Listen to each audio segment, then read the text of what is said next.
And this is where it all begins. It's Christmas 2024, baby. Okay. I am going to tell my story. Not my story why my hair looks like this. Not this story. I'm going to tell my dance story. Okay. So, my mom had me go to dance class at Newark School of the Arts in Newark. Now, everybody in Jersey, if you were within like an hour radius, child, sometimes even 2 hour radius of Newark, you went to school in Newark School of the Arts. I remember even one day, my parents were late bringing me on Saturday. Now, I ain't gonna say whose fault it was, but we was late. Yo, my teacher would not, and this was on a Saturday morning. I think my class was like 8:30, 9 o'clock. My teacher would not let me dance. He said, oh, you're not stretched. You didn't warm up with the rest of the class. You gotta sit out. I don't remember being late after that. Because your parents pay for you to go to class.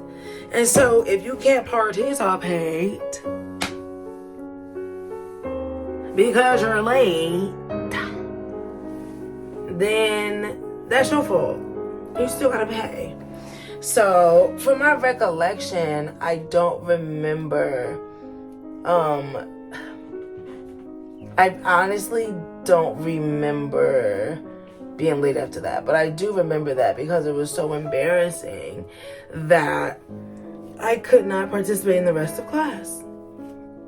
But it is dangerous, I ain't gonna lie. You can't like just jump into a dance class. Like you have to like really be warmed up. People do it, I get it. People pay, I get it. But, you know, it's dance is the type of thing where you have to mentally and physically be in the right place to do it, unless you can seriously hurt yourself. And then whose fault it is. Then you want to blame the teacher. Then you want to blame the place and the company. So yeah, no, my teacher at the time at Newark School of Arts just wasn't having it. Even as a kid, wasn't having it. So that was my first school I ever went to. I started at like 3. I also remember after that, now mind you, my dad was taking me. Both my parents paid for it. You know, we all lived in the same house. But my dad, he was the driver of the family. My mother, she's old school, you know. So my dad drove us everywhere. If it wasn't my dad that drove her, she either didn't go or she took public transportation. So Newark School of the Arts was the place that you just, if you were a dancer, you knew about it, you started at. My cousin David went there. Amaker, Anthony, Anna from church, they went there. The Smiths. It was just a place that you were just affiliated with. So after that, I don't know if it was too far or what happened. I remember after being there for a couple of years, started there at 3, like I said, I remember going to Michelle Oxendine in Roselle. I remember going to her school, and that was right on the main drag. Roselle ain't but that big, right on Chestnut. If anybody know Linden, Broadway, and Jersey, right there, main drag. Okay, so I remember being there a couple of years. I remember doing Batma's across the floor and Batma's back. I remember she was more intense in the classes, but they were older kids, so I kind of went back to being with the younger kids. But then I remember being at Modern Dance School of the Art. that was in Scotch Plains. Actually, I think she might still be there. And that was on Park Ave in Scotch Plains, New Jersey. I went there for a couple of years until I was probably like 16, 17. Then my parents didn't pay for me to go to dance anymore because it was so expensive. I was going to class like 3-4 times a week. And then that doesn't even account for the classes and the play practice that we had at the high school and even in middle school. So I had a full dance schedule my whole life. I still got into trouble. But it was only at school I got into trouble because at school I always had step.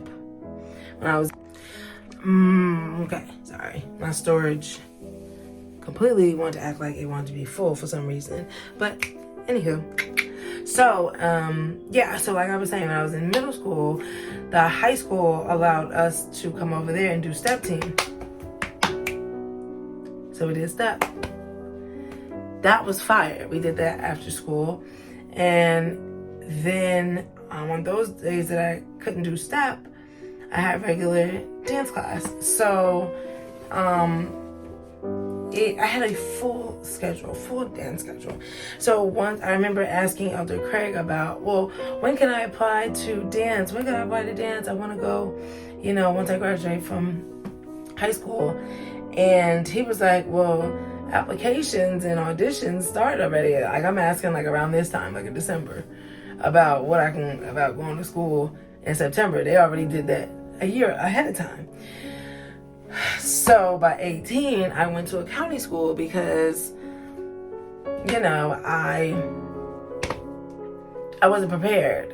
I didn't really understand what all that. So because I was into so many different things, I was here, I was there. When it came to dance, I was dancing in church too. Fridays and Thursdays we had dance at church. So I had classes where my father paid for. He was paying a car note for me to be in class every week. Okay, it was not cheap. He paid for me. Then I was doing it at school. Then I was doing it at church. 3 different places. So it was almost like I had a full-time job, child. I was in class around the clock.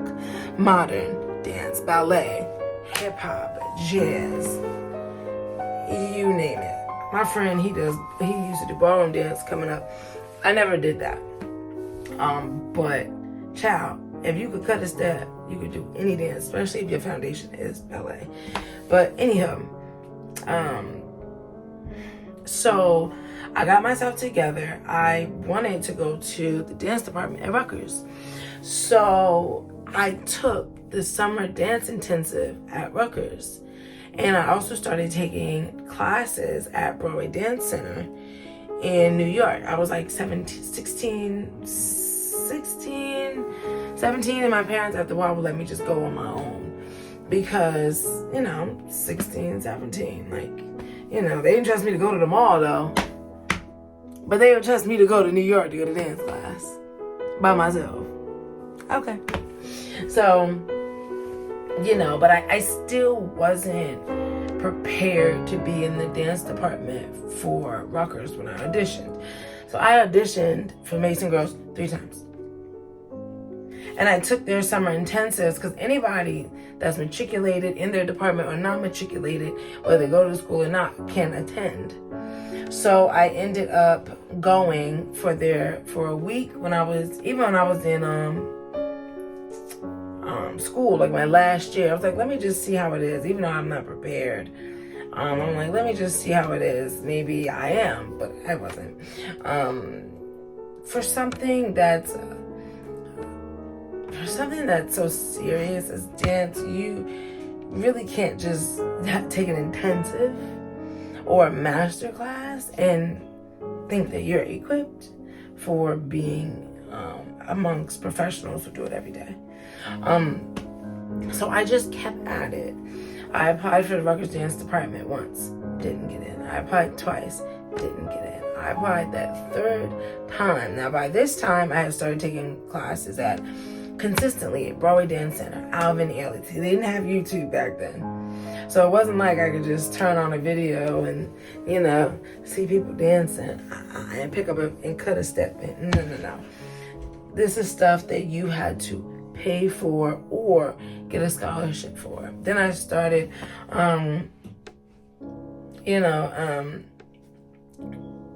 leaving Rutgers, and because I went to Rutgers before I was in the dance department. So I would leave Rutgers, even when I was at the 2-year school, leave there, go to class, go to Broadway Dance Center, go to Alvin Ailey. I don't think I've been to Perry Dance. I think it was just those two places. But, and even just honing in, lifting weights, learning how to do that. So, after a while, I was able to get into the dance department, and they got to know me as well because I was taking the summer intensives. Because the people that were taking the summer intensives, the teachers that were teaching were also the people that made the decisions as to who got into the program. So that was really cool. I feel like after a while, I did get in off of skill, but I also got in because they thought I was a nice person and they let me in. So once I was in the dance department, I realized in order for me to actually keep up, I gotta keep taking class at Alvin Ailey because I couldn't just do the movements and get a good grade. I remember there are people that were more proficient than me, even though I took dance a lot coming up. It wasn't technique. It was dance, but it wasn't at the level of what I started taking at Broadway Dance Center. And I started taking classes there when I was 16. So even though I had been dancing for years, I was still behind because what I was learning was not up to snuff with the other people in my class.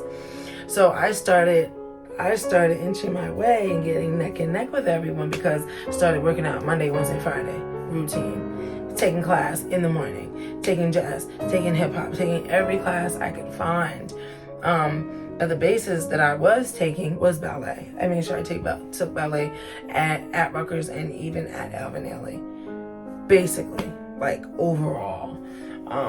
And then after a while, I got into cross training and did Pilates and yoga, which really helped my core and my center and really helped me find my balance, especially when you're doing all those turns. So I would have to say that during that time, and I would also do, the intensive. And see, that's what people don't realize. I would do Cat Wildish ballet intensives back in the day. People don't realize that you don't learn how to dance with intensives. It's kind of like extra credit. It's kind of like what you add on with what you're already doing, and it's still learning. So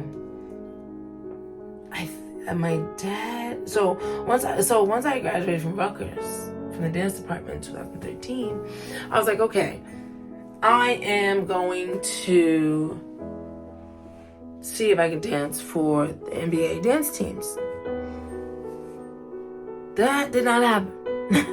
My dad died April 2013, and I graduated the week of my birthday of May 2013, sorry. And that was all she wrote.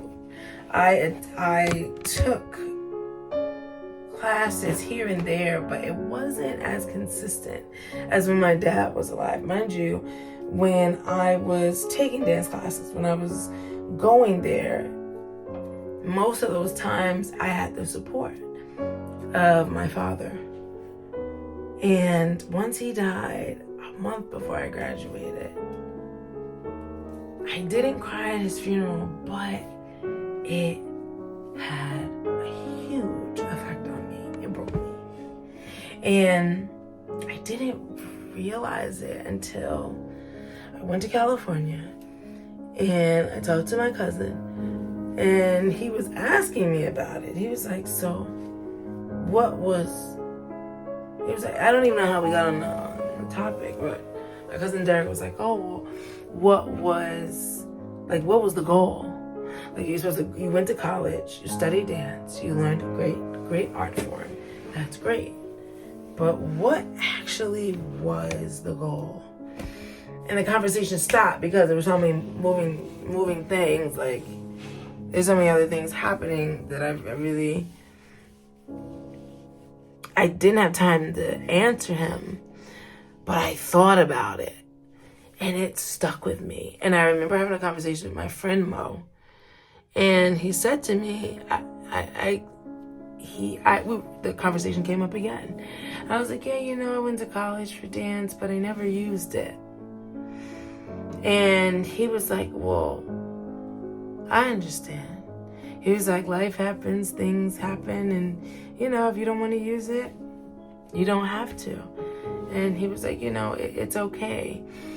And I never really talked to anybody about it. Like, I would still dance here and there, but I never went full throttle into it. I feel like my attention was trying to be in every other circle but that. And I think it's because my confidence and my support in dance died with my dad. I feel like when he died, not my passion, but my drive for dance died at that point. So I was explaining this to my friend Mo, and then that was yesterday. Then I was talking to Uncle Charles today on Christmas, and the same topic came up again. And he told me, my God, he said that there's a scripture where it says, y'all don't let me chop this up. I want to get it right. I want to get it right. Something along the lines of, like mourning. Oh, in order for the seed to grow, it has to, my God, die. I did like this, like we was in my.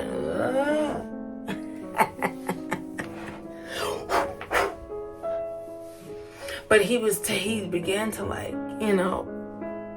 tell me about how, my dad, he imparted in me, imparted the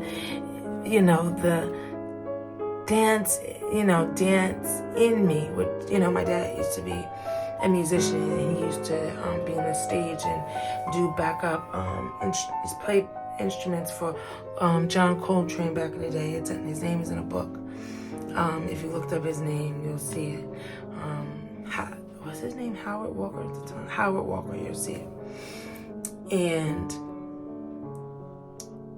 and he used to write plays as well. And different people would be in it. And he would put on these shows in Newark and plays and stuff like that. So the spirit of the entertainment business, my dad imparted into me. And that's what my Uncle Charles was telling me, and I didn't even realize it. And I was like, wow, that's interesting. And so he said to me, but when you went through this mourning period, mind you, it's 2024 right now. My dad died April 2013. And he said, in order for a seed to grow, it has to go in the ground, it has to die. And he was just preaching to me and just talking to me. And he was just saying that process is necessary for you to bloom and for you to blossom. I'll have to get the scripture for it.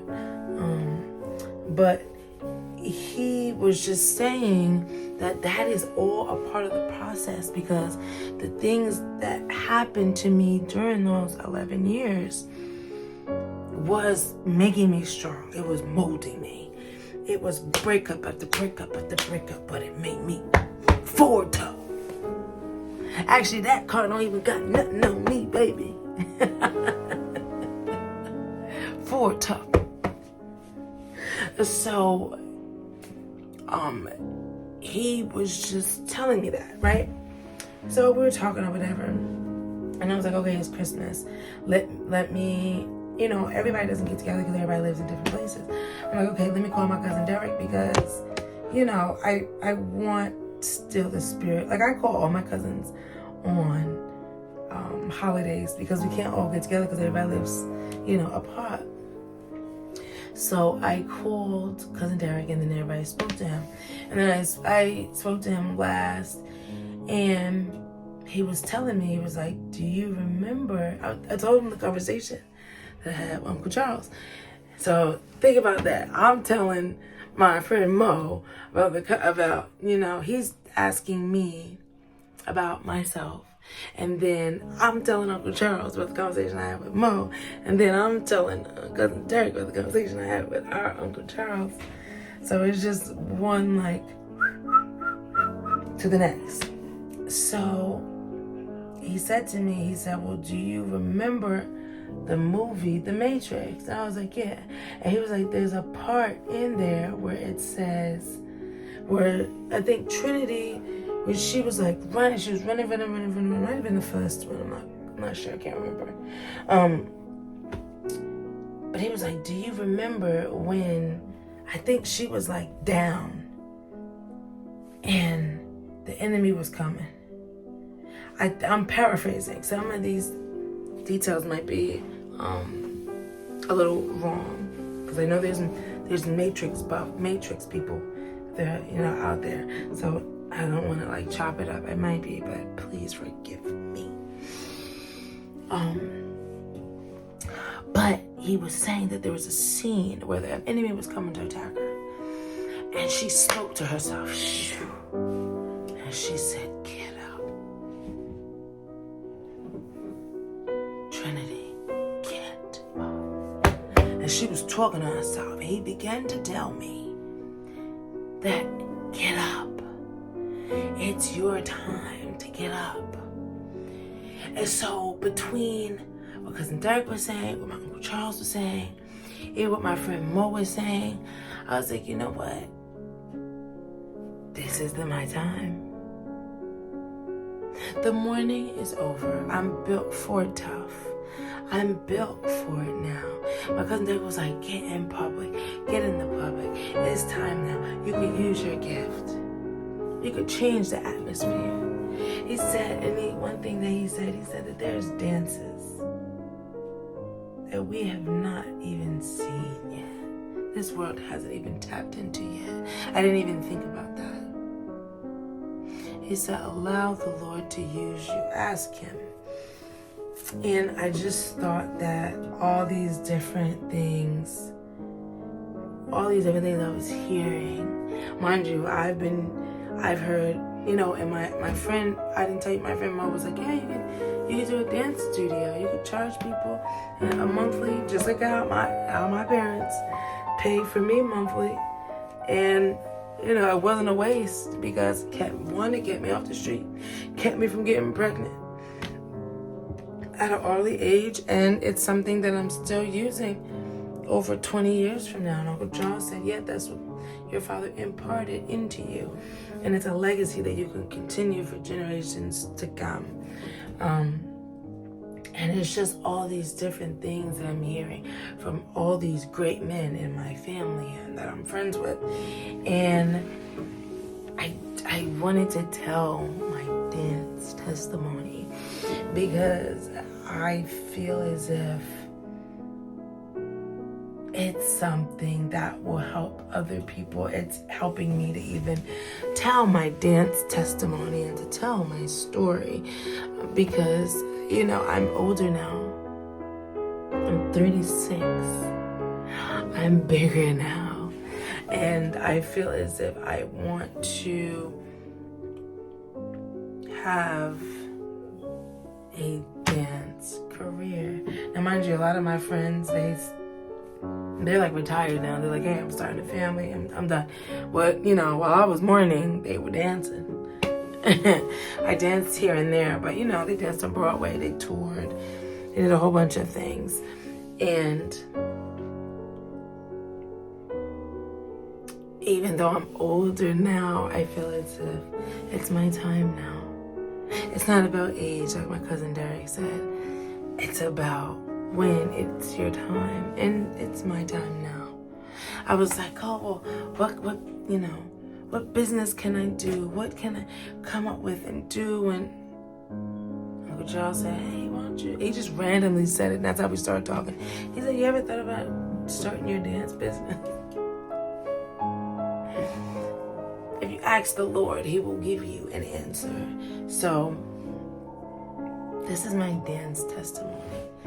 I am really excited about starting.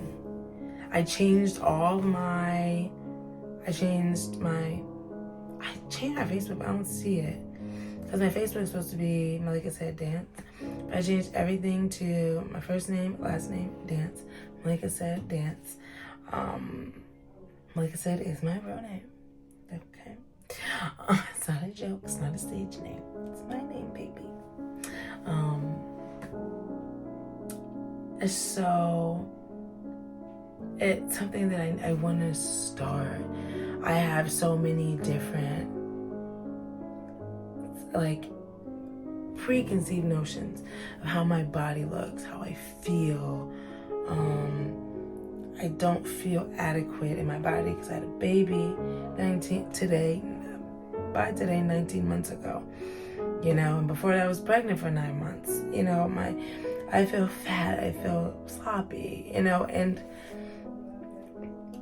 I want to embark on that journey. I want to show people my journey from being a person that, you know, considered in the dance realm an older Black woman that hasn't danced in a really long time.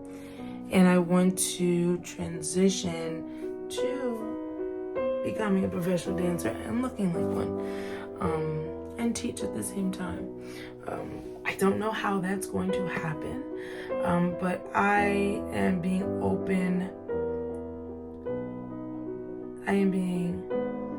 Honest, and transparent, like Michael Todd says, about how I feel. And I know that I'm not alone in that. I'm learning to be honest about how I feel and my weaknesses. I think my friend Mo was teaching me that. You know, it's okay to show emotion, as he says. And it's okay to not have it all. But like my cousin Derek says, what you have is more than enough.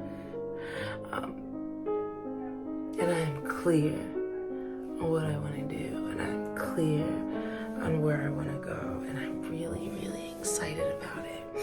You know, 4 years ago from today, at night, I found out that I was pregnant. I was living in Connecticut, and I was so happy. The guy I had recently had left my husband. And the guy that I was with, he had just left his wife. We were both still married, but separated and in the process of the divorce. I had my papers, he had his papers. I had actually started, we both started the process when we were together. We started the process when we were together. And Sam was so excited to, have a Black girlfriend because his ex-wife was white. And they broke up because of differences of color. And I'm not saying that Black and white people shouldn't, be together. I'm saying that was his story. So he was excited to get with me because I was Black like him. And we agreed on things that he was passionate about. just, when he was in church, he was Haitian, he was born there, and he was a citizen of here, but he was just so excited. So when I got pregnant, we found out on Christmas. It was such a great time. I didn't even think that I could get pregnant, because when I was married, I never got pregnant.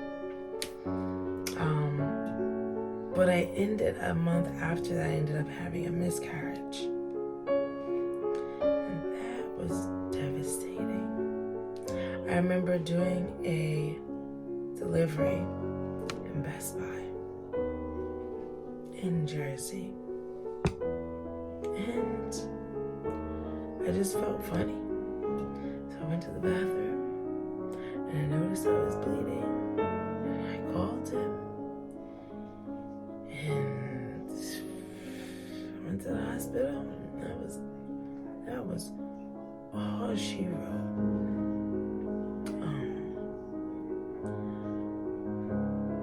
And even though that baby did not live,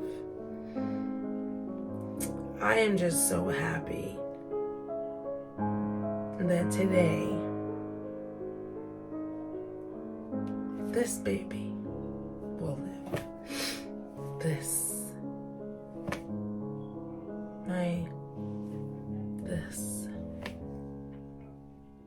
will live. So Christmas, I am changing the story. I am changing the narrative. I don't accept being depressed. I don't accept being downtrodden. On the days or the year or the day of the week or even the hour or in the middle of the night, whatever attack I had, I will visit that same time and transform it to good. As Prophetess Taryn said, God will change policies and procedures for me. Period. And I have the power to change the atmosphere, as my cousin Derek said. So I'm changing my story. That was my story, and that was a bad time. But God has other plans for me. If one thing doesn't work out, there's always a ram in the bush. There's always something better. Things didn't work out with me and my ex-husband because he was very violent, and he still is. He beats other women that he dates after me. So my life doesn't end because that ended. My life doesn't end because my dad died and parts of me died with him. Because God can resurrect. My God, he's moving. God can resurrect that part of me that died. As the Lord resurrected on the third day, so can the Lord resurrect me and dead parts in me. My God, he's moving.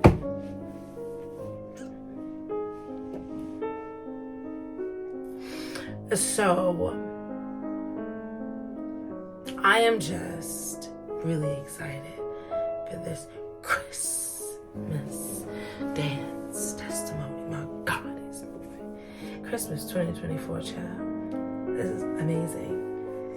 I'm so thankful for my family. I'm so thankful for where God has taken me. Like my cousin Derek said, God has done everything he needs to do. He's giving you. The Lord has given you everything that you need, as my cousin Derek told me. I don't need anything else. All I have to do is walk in it. I'm looking for money. I'm looking for my house. I'm looking for this, that, and the third. My God. But financial freedom, peace, come through your Holy Spirit. Joy, comes with the purpose and plan that God has for us. Jeremiah 29:11 says, God has a plan for me. God has a plan for you.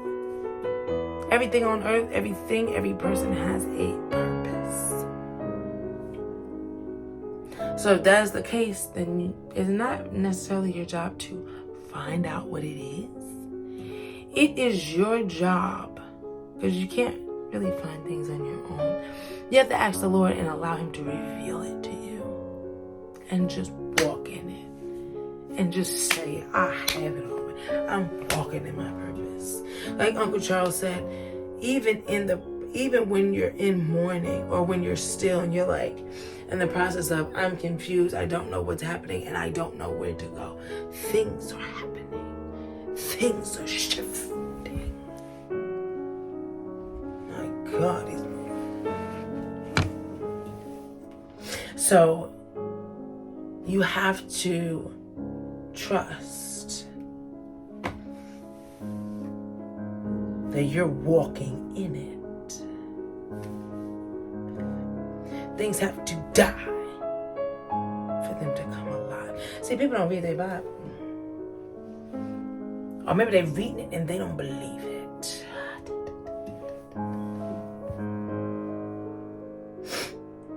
Because the stories that God tells you,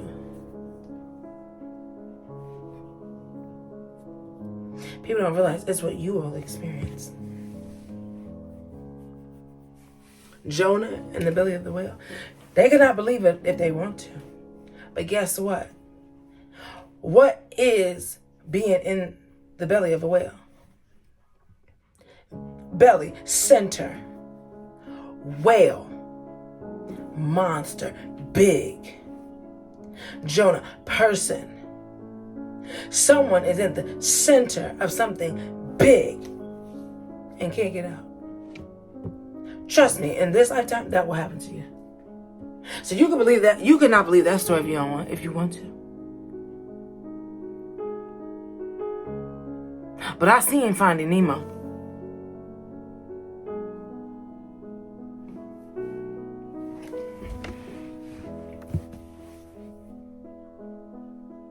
They got out. They was in there. I don't know if it was a whale, but it was something big. Sometimes you will be in the center, in the belly of something and don't know how to get out. But yet the trust that God will get you out of there. All you need to do is be willing, open, and transparent. To look a fool for the Lord. Because my hair's not done. There's no makeup on, baby. But I'm telling my story.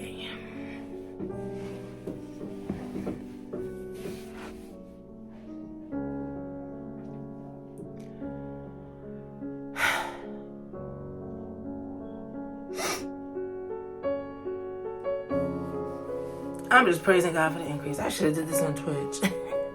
I forgot about that. I could have did it on Twitch, downloaded it, then put it on YouTube. Okay. We know how to proceed later. Okay. Something.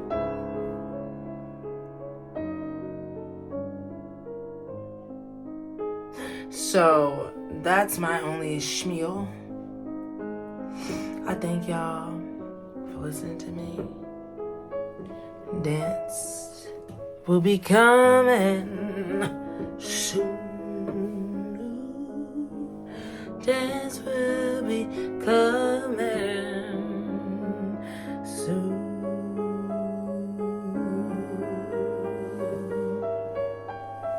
I'm trying to think if I do one tonight. I was supposed to be going to my cousin Mars's. Everybody left so late. Usually my aunts and uncles leave like 3, 4 o'clock.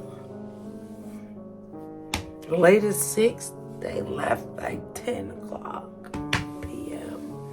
I'm in shockery.